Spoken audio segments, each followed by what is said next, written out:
Hello, my fellow reefers. It's Infinite Reef back with another episode.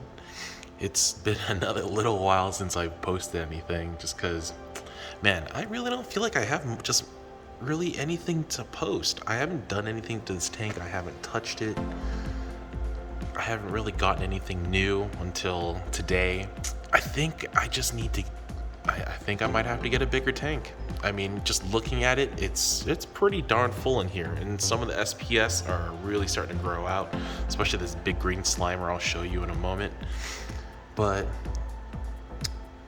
yeah, I mean, there's really not much left I can do with this tank just because I am seriously running out of space. So the biggest update today is I got 2 new corals, which I haven't gotten in a while, but I've had so much credit build up at my local fish store from cutting up that pictinia that we did in the previous episode that I just kind of had to spend it. They kept badgering me too, so I had to do it. So what I ended up getting is this guy, which is a Goniopora. I already have green ones, but this one's kind of glittery in some ways, like the glitter bomb, but it's definitely not. But it has nice long tentacles, so I figure why not. The other one, which I hope colors up in a little bit, is supposed to be a dragon soul torch. And the funny thing is that throughout my whole reefing hobby, I've never really liked torches. As you can see, I don't have any in this tank either. It's just never really been my cup of tea, but I figure why not, just give it a shot. So hopefully the yellows come out a bit more. What you see on camera is kind of what you see in person. It's not very colorful, so I hope that colors up with those yellows and those purples.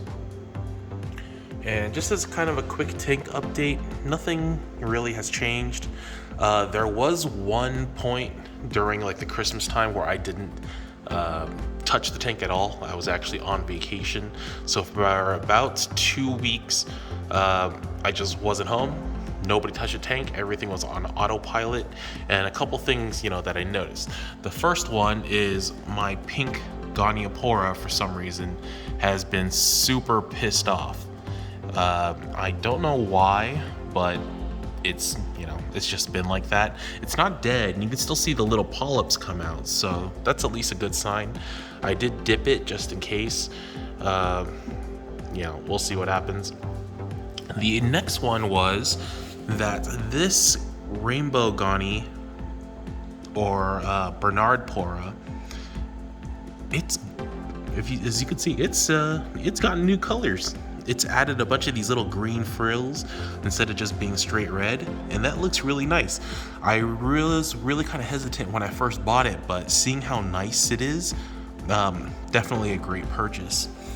And then lastly would be this pink Millie right here.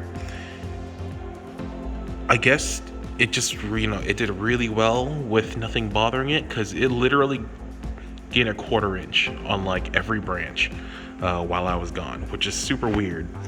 But that was the most notable growth that I experienced. I might even consider fragging that soon. And then I did also buy one fish today, which is this guy. Hopefully I can get a good video of it without getting too blurry, but it is another Leopard Wrasse. It has a name, I don't remember what it was, but just to add another one to my Leopard Wrasse collection, this one is, it's kind of hard to see, it's actually a pinkish color, which is very different compared to my other ones. I have like the ornate ones, one that's leopard, there's a big blue star right here. So it's just another Leopard Wrasse to add to the collection.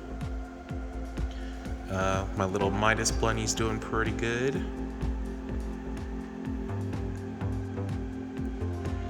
Yeah, and overall the tank's done really good. I did actually lower the intensity of the lights down to about 70% to compensate for the reef brights. I felt like that might be what bleached out this Goniopora. So far, the corals have responded pretty good. It's still definitely enough light for all the SPS, But I am getting a lot more extension from some of the fish, from some of like the hammer corals. And I don't have much stretching for light for like the zoanthids on the bottom, so yeah, I might keep it at a 70% for a while. Got more wrasses there. I'm basically just trying to collect all the wrasses, but I am kind of running out of space as far as fish. I mean, I don't have like a whole bunch of fish, but for me personally, I feel like it's kind of reaching that limit. All the other Goniopora are doing good. This pinkish one that was always a little bit receded has come out a bit more. The cotton candy one is getting bigger by the day, which is really great. It's definitely one of my favorite pieces. The glitter bomb has almost no growth whatsoever. And then this guy's been doing all as well. The Space Invader is almost pretty much healed. This is where the biggest cut was. It's almost completely healed over. I might cut it again at some point, just because these top branches are still a little bit too compacted for growth. And of course I can always sell it to the LFS for even more credit. We'll see. One of the biggest issues right now, as you can see from this green Slimer here, I only got maybe 3-4 inches till the front touches the glass. I don't know if I want to cut it yet. I definitely need to cut some of the ones on the top, because you can see it's actually touching the surface again. So I'll definitely need to cut that. I don't know what I'm going to do with all the pieces, but we'll see. Lots of great Zoa growth right here. Pink diamonds, rainbow hornets, Tubbs blues, some of these gold shrooms. And I have a bunch of leathers in the back I'll probably try to sell in the near future. But yeah, recently I've been just too busy to even touch the tank, but it looks like that's actually kind of worked out in my favor. So, you know, we'll kind of see how things go. But yeah, I've been contemplating getting a bigger tank. Maybe just like the biggest Red Sea I could possibly get, and that'll be my final tank. I've also considered just cutting up a bunch of my corals just to start trying to sell them off, you know, make some funds, just because it's getting a little bit overgrown in here. I might even consider just cutting out whole colonies and selling them, and then starting out with new frags of just higher end corals. For example, like this forest fire digi. It's such a common coral in my area, nobody really buys it. So I might just try to sell off the whole thing and buy like a, you know,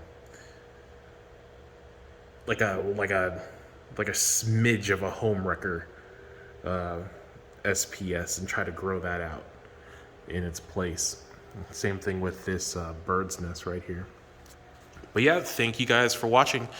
If I can figure out some more content, I'll try to post it. Obviously, you know, a YouTube channel like this isn't my biggest priority in life. Gotta pay my bills. But this is just for fun. But yeah, we'll see how things go in the near future. 2022 should be pretty fun. But yeah, thank you guys for watching, and I'll see you next time.